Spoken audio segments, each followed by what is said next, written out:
This morning at 9 a.m., the landscape of this entire case changed.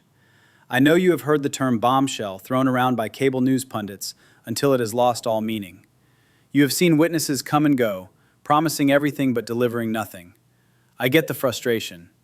But before you dismiss this as just another headline, you need to understand exactly what just landed on the prosecutor's desk. It is not hearsay. It is not a memory from 3 years ago. It is a physical folder containing 500 pages of contemporaneous emails. I have prosecuted cases for decades, from complex fraud to organized crime. Witnesses can lie, memories can fade, but documents generally do not. When a witness tells you what they saw, a defense lawyer can tear them apart on cross-examination. They can claim the witness is biased, confused, or bought. But when you have a time-stamped email, written in the moment, describing a crime as it happens, that is what we call a paper trail. And this morning, that trail just led directly to the top. I am going to show you the evidence, not speculation. There is a phrase in these emails that changes everything. Let me walk you through the evidence because the pattern here is undeniable. In any investigation, we look for what we call contemporaneous corroboration.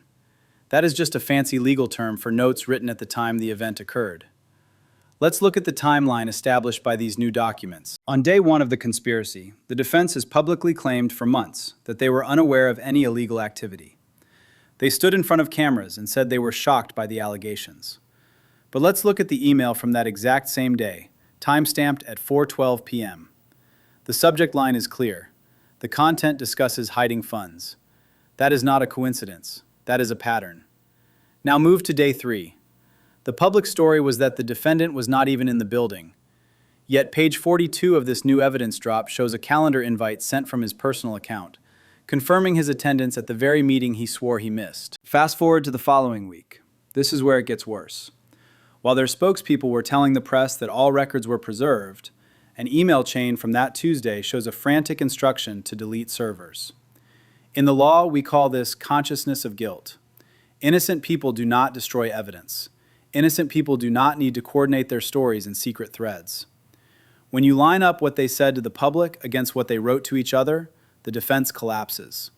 You cannot argue it was a misunderstanding when 500 pages show a coordinated effort. This is not about interpreting vague language. This is about black and white contradictions. They claimed X. The documents prove Y. And remember, these emails were not written with the expectation that a grand jury would ever see them. They were written with the confidence of people who thought they were untouchable. That confidence is exactly what created the map we are now following. Now I know some of you are asking, why is this coming out now? Why did this witness wait until the 11th hour to hand over this nuclear folder? It is a fair question. To understand the answer, you have to understand the pressure of a federal investigation. Loyalty ends where the indictment begins. I have seen this dynamic play out in hundreds of cases. You have a circle of trust that feels unbreakable, right up until the moment someone realizes they are looking at real prison time. This witness is not just some low-level staffer guessing at what happened. They were in the room. They were on the email chains. They were part of the inner circle. This is what we call a cooperator. Usually, people cooperate for one reason: self-preservation.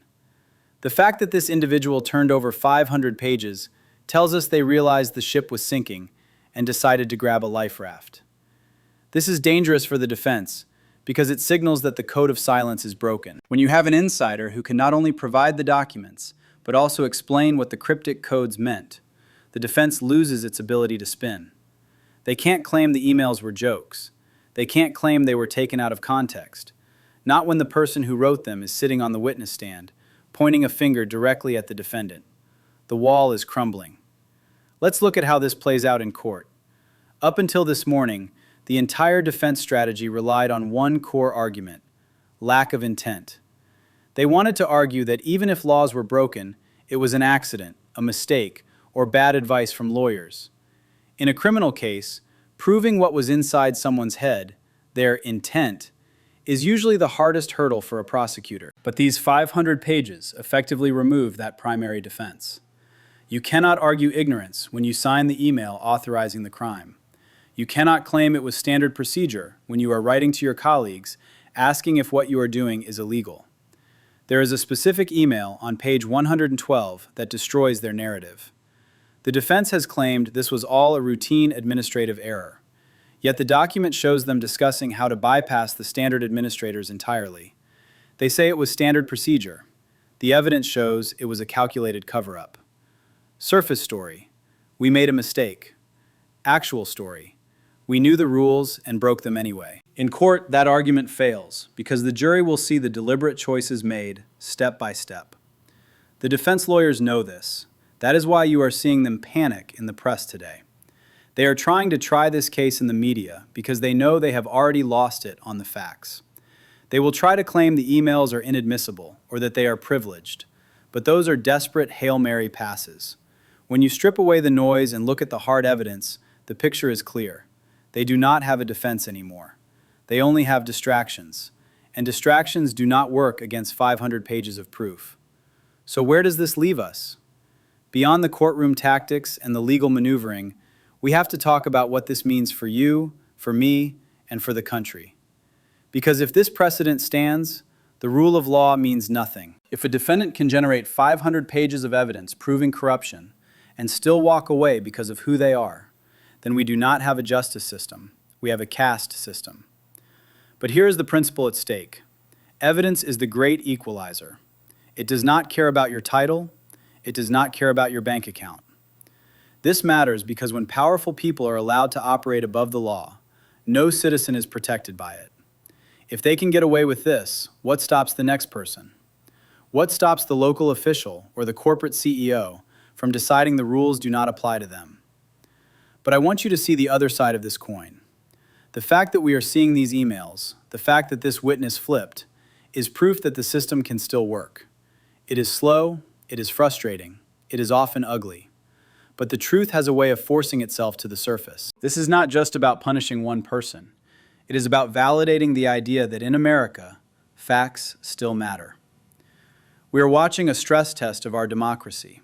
And today, thanks to this folder, the truth is winning. We are entering the final phase now. The wheels of justice grind slow, but they grind fine. Do not be distracted by the shouting you will hear on the news tonight. Watch the docket, watch the filings. That is where the truth lives. In the coming days, you are going to see a flurry of motions from the defense trying to suppress this evidence. That is expected. That is their job. But do not mistake their noise for strength. The accountability train has left the station, and there are 500 pages of fuel in the engine.